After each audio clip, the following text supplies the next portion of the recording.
pajak. Semoga selalu dalam keadaan sehat dan bersemangat ya. Selamat datang di official YouTube channel KPP Pratama Jakarta Kemayoran bersama saya Windy, fungsional penyuluh pajak dalam program Kempods Kemayoran Podcast.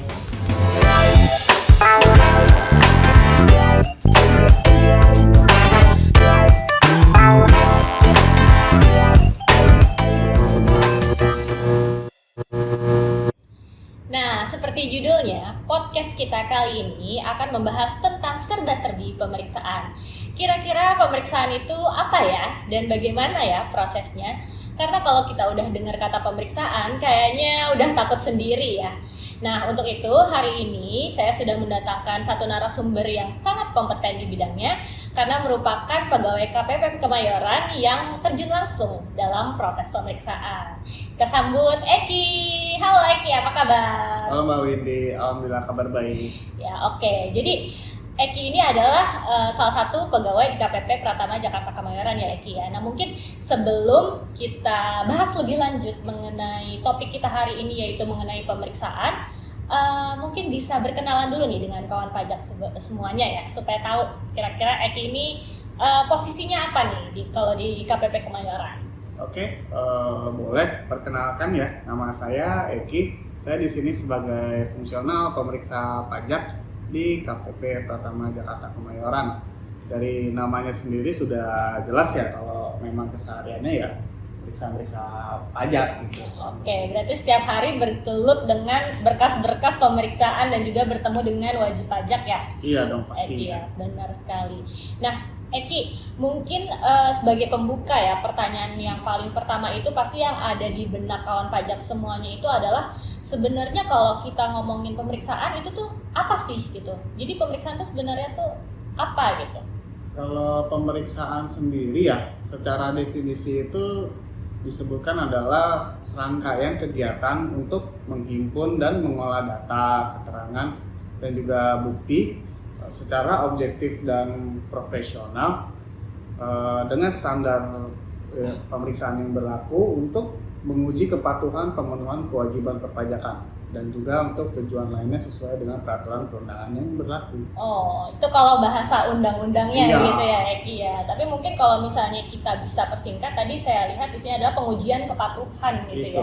Itu kata kuncinya adalah pengujian kepatuhan karena kan mungkin yang kita tahu, mungkin kawan pajak di sini juga semuanya udah tahu ya kalau Indonesia itu menganut namanya sistem self assessment ya kan. Sekali. Karena sistem self assessment itu maka wajib pajak semuanya itu diberikan semacam kepercayaan gitu ya Eki ya, untuk dapat melaporkan dan membayarkan kewajiban perpajakannya sesuai dengan penghitungannya sendiri gitu ya. Nah, Betul, ini berarti mungkin dari pemeriksaan itu adalah sebagai bagian ujung untuk menguji apakah yang sudah dideklar atau sudah disampaikan oleh wajib pajak ini benar atau tidak gitu ya. Iya, Kira-kira betul mungkin sekali. seperti itu ya. Nah, selanjutnya nih Eki, tadi kan kita tuh sudah tahu ya bahwa pengertian pemeriksaan itu apa, kemudian juga tujuannya adalah sebagai pengujian kepatuhan bagi wajib pajak. Nah, untuk pemeriksaan itu sendiri kan pasti kan ada serangkaian proses yang harus dijalankan. Nah,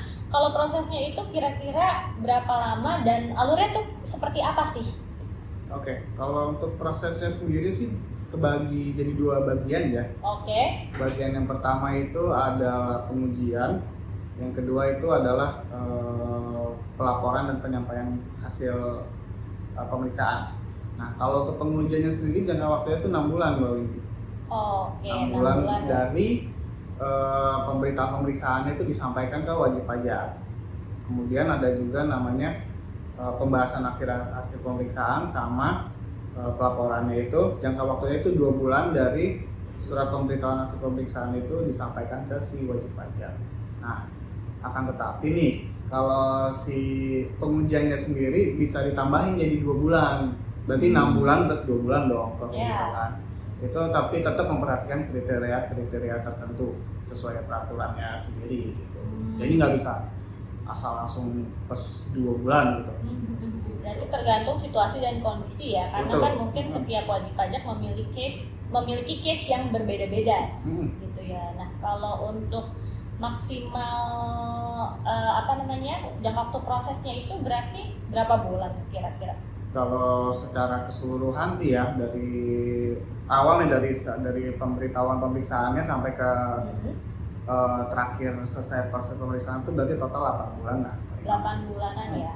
Oke, dengan jangka waktu penerbitan penetapan maksimal kalau untuk penetapannya 12 bulan. 12 bulan. Oke.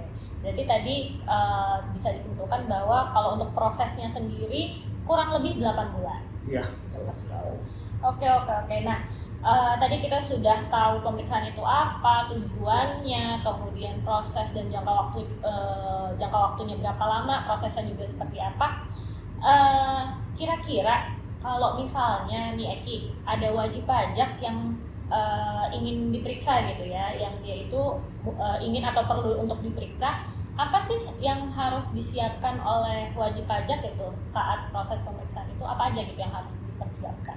Jadi ketika proses pemeriksaan berlangsung itu, pemeriksa pajaknya sendiri akan meminta serangkaian dokumen, bukti-bukti, dan keterangan juga ya untuk menguji kepatuhannya itu sendiri. Jadi seperti pembukuannya, pencatatannya, laporan keuangan, termasuk seperti rekening koran juga. Rekening koran juga bisa ya? Rekening koran juga diperlukan untuk proses pemeriksaan ini. Benar, karena mungkin untuk mengecek transaksi yang dilakukan oleh wajib pajak gitu ya. Iya, supaya lebih firm gitu ya, kita meyakini bahwa ini sudah benar atau belum gitu ya. Tentunya. Oke, berarti yang sebenarnya yang diperlukan itu memang secara secara umum gitu ya, adalah dokumen-dokumen atau bukti-bukti yang dapat memperkuat alasan wajib pajak saat dia dilakukan pemeriksaan gitu ya, yang dia sudah sampaikan pada mungkin SPT tahunannya. Iya, atau mungkin juga mempersiapkan waktu ya, tentunya mempersiapkan waktu dan juga ongkos transport untuk KPP.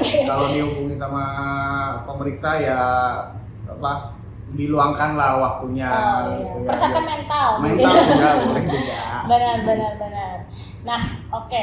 Jadi kita udah banyak tahu nih, jadi tercerahkan juga nih saya nih tentang proses pemeriksaan ini, mulai dari tadi alurnya, waktunya, dan juga dokumen-dokumen, termasuk yang saya baru tahu juga nih ternyata bisa juga ya minta rekening koran ya. Iya. Dan rekening koran itu atau mungkin juga dokumen-dokumen yang lain, kita mungkin punya kewenangan juga untuk meminta dari lembaga atau institusi terkait gitu ya Eki ya? Iya, jadi kita pemeriksa sendiri bisa untuk meminta lembaga jasa keuangan, jadi ke bank-bank yang ada di Indonesia ya tentunya ya, untuk meminta data rekening dari si wajib pajak. Oke.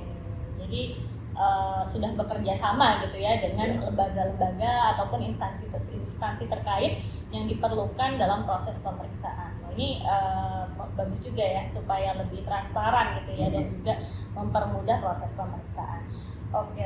Nah, kemudian pertanyaan lagi nih Eki, setelah dilakukan pemeriksaan gitu ya, hasilnya tuh apa gitu? Apa sih yang menjadi akhir dari cerita pemeriksaan ini gitu, proses dan alurnya yang begitu panjang sampai 8 bulan ya, sampai maksimal juga 18 bulan, itu apa gitu hasilnya?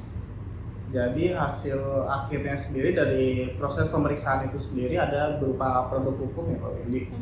Produk hukumnya itu berupa namanya surat ketetapan pajak atau disingkat SKP. Oke.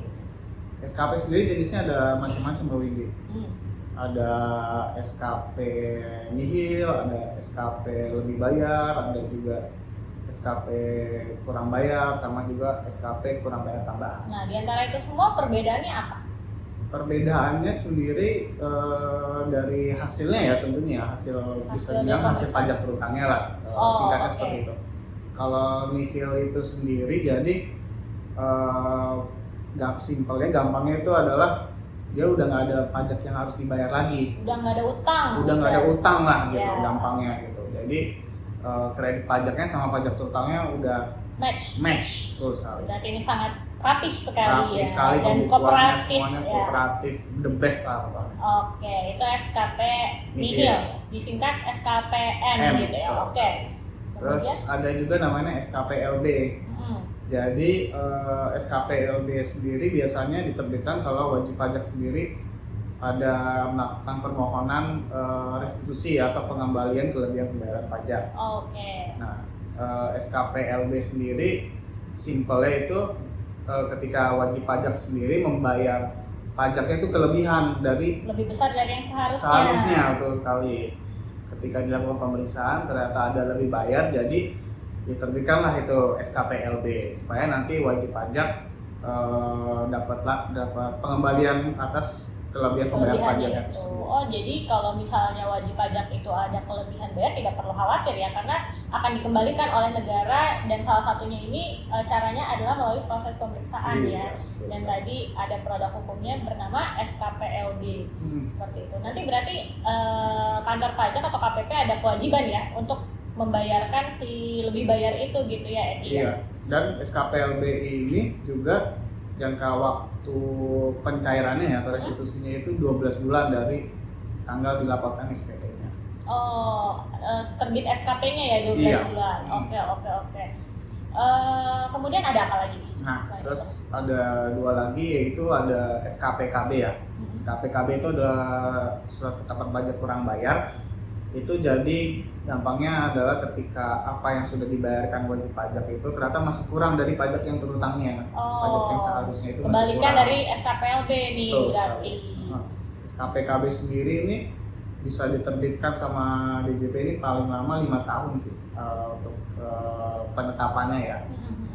Kurang lebih sih seperti itu. Jadi nanti kalau SKPKB-nya sudah diterbitkan, itu wajib pajak wajib melunasinya itu 1 bulan sejak SKPKB-nya itu sudah. Temponya 1 bulan. Oke.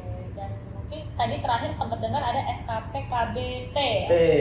T ya. Ya, itu T. Itu tambahan. apa tuh?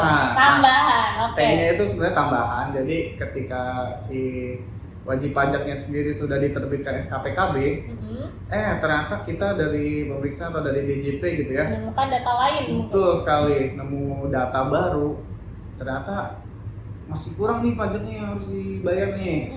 Jadi dari kita pemeriksa menerbitkan produk hukum namanya SKPKB-T.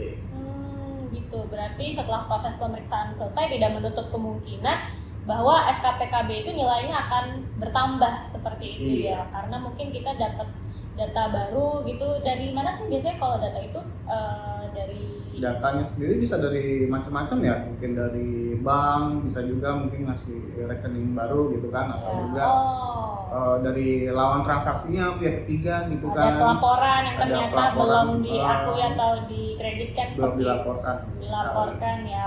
Iya, berarti dari istilahnya pihak ketiga lah ya, gitu, dari instansi, lembaga dan juga pihak ketiga lainnya.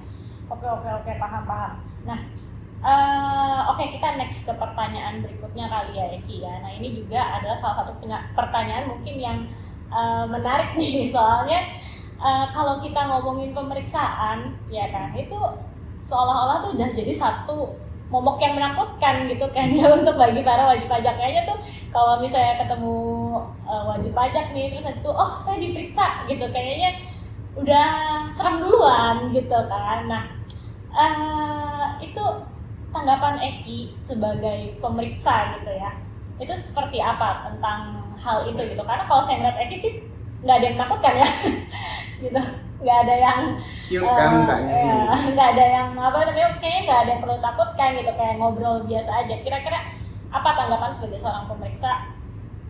Ada apa sih istilahnya ya, ada gambaran yang menakutkan lah gitu bagi para wajib pajak gitu. Untuk wajib pajak sendiri sih, teman-teman kawan pajak semua sih jangan takut ya kalau untuk menghadapi pemeriksa ya. Kan sesuai tujuan pemeriksaan sendiri kan untuk menguji kepatuhan. Nah, selama sudah patuh atas kewajiban perpajakannya, pede aja, aman-aman aja gitu untuk menghadapi wajib pajak gitu. Dan selama pemeriksaan juga dari kita sendiri kita nggak akan istilahnya galak-galak gitu, enggak ya. Kita akan berusaha kooperatif juga sama wajib pajak, berusaha untuk friendly gitu ya, memberikan pelayanan yang terbaik juga bagi wajib pajak gitu. Karena tetap ini merupakan salah satu bentuk pelayanan juga ya, Iya, karena kan di betul kantor pelayanan pajak gitu. Nah ngomong-ngomong tadi soal pemeriksaan jadi sosok yang menakutkan gitu, ada semacam pengalaman nggak sih Eki selama bekerja gitu? Mungkin pengalaman yang lucu kah atau apa gitu menghadapi wajib pajak yang takut gitu, atau seperti apa gitu pengalamannya di lapangan?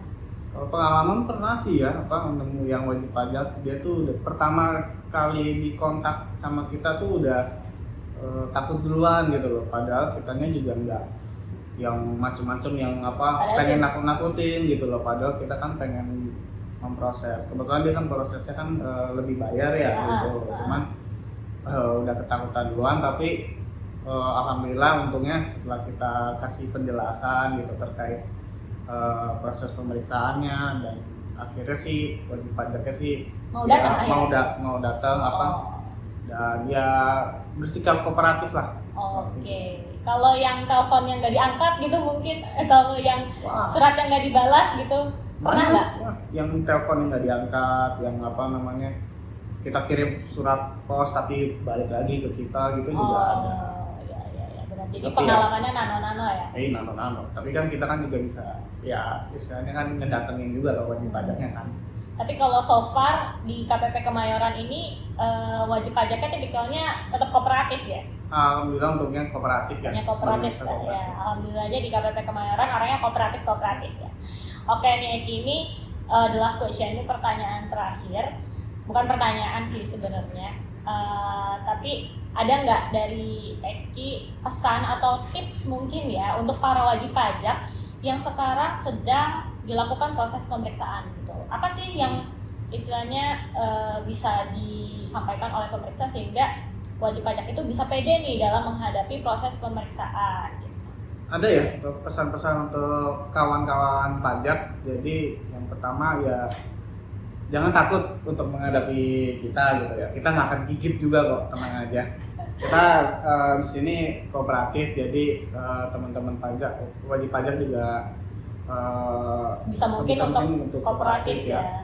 Terus juga kalau nanti selama proses pemeriksaan diminta data dan keterangan dan dokumen dan sebagainya, harap dipersiapkan juga ya. Itu buat membantu kelancaran dari proses pemeriksaannya juga gitu. Terus juga untuk teman-teman kawan pajak juga perhatikan juga ini hak dan kewajibannya. Jadi teman-teman kawan pajak yang diperiksa ini juga punya hak dong, hak dan kewajibannya selama proses pemeriksaan yang berlangsung gitu. Terus juga kalau misalnya teman-teman kawan pajak ada yang kebingungan gitu ya ketika menghadapi kita teman-teman pemeriksa, seperti kebingungan PPh Paslon 21 itu apa sih, PPh ini tuh apa, terus PPN tuh kayak gimana gitu.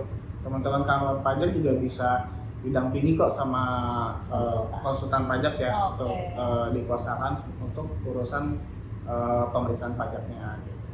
Karena mungkin bagi sebagian kawan pajak ini kendalanya adalah masih belum paham sepenuhnya atau masih awam gitu ya, tentang hak dan kewajiban perpajakannya, jadi mungkin belum pede. Nah mungkin tadi salah satu tipsnya tadi dari Eki yang bisa saya highlight itu adalah kenali lebih dalam mengenai hak dan kewajiban dari kawan pajak semuanya. Jadi ketika kita sudah tahu hak kita apa dan kewajiban kita apa, insya Allah nanti prosesnya juga akan lebih mudah ya, karena kita sudah tahu nih apa yang harus kita lakukan. Dan tentunya tadi selalu bersikap kooperatif, baik saat mungkin menerima telepon dari pemeriksanya, saat dihubungi gitu ya, saat diundang ke kantor pajak, maupun saat peminjaman data dan dokumen. Dan yang jelas harus jujur ya dengan kondisi yang sebenarnya. Tetap harus jujur. Ya, oke deh. Wah, terima kasih banyak nih Eki. Dapat banyak sekali insight mengenai pemeriksaan dan ternyata memang tidak seseram itu ya. Enggak kok. Kita semua insya Allah baik-baik semua lah pokoknya. Iya, benar. Nggak akan merekam, nggak akan aneh lah pokoknya. Iya, benar. Jadi selama tadi juga dari Eki ya bilang selama kita jujur pede aja, selama kita sudah benar pede aja, dan kalaupun misalnya tadi masih ada yang belum tahu atau apa, itu bisa didampingi oleh konsultan pajak gitu. Kalau mau bertanya juga boleh juga ke Kemayoran. Kita ada di helpdesk, ya kan? Kita wajib pajak juga semua punya akun representatif masing-masing. Sangat dipersilahkan, kami di sini sangat terbuka dan welcome untuk melayani kawan pajak semuanya dalam memenuhi hak dan kewajiban perpajakan. Oke, Ki, terima kasih banyak atas waktunya dan penjelasannya yang sangat baik sekali untuk kawan pajak semuanya di Campods kita pada episode kali ini. Nah, gimana kawan pajak? Tadi sudah menyaksikan percakapan kita berdua. Nah, semoga semakin tercerahkan mengenai pemeriksaan dan juga tentunya podcast ini semoga bermanfaat untuk kawan pajak, terutama yang mungkin sekarang sedang melakukan pemeriksaan. Oke, itu dia podcast episode kali ini. Terima kasih banyak untuk kawan pajak semua yang sudah menonton. Semoga podcast ini bisa bermanfaat untuk kawan pajak, terutama yang sedang menjalani proses pemeriksaan. Jangan lupa like, komen, dan subscribe channel ini, dan sampai ketemu di podcast edisi berikutnya. Akhir kata, saya Windy dan rekan saya Eki. Kita ketemu lagi di episode berikutnya. Dah.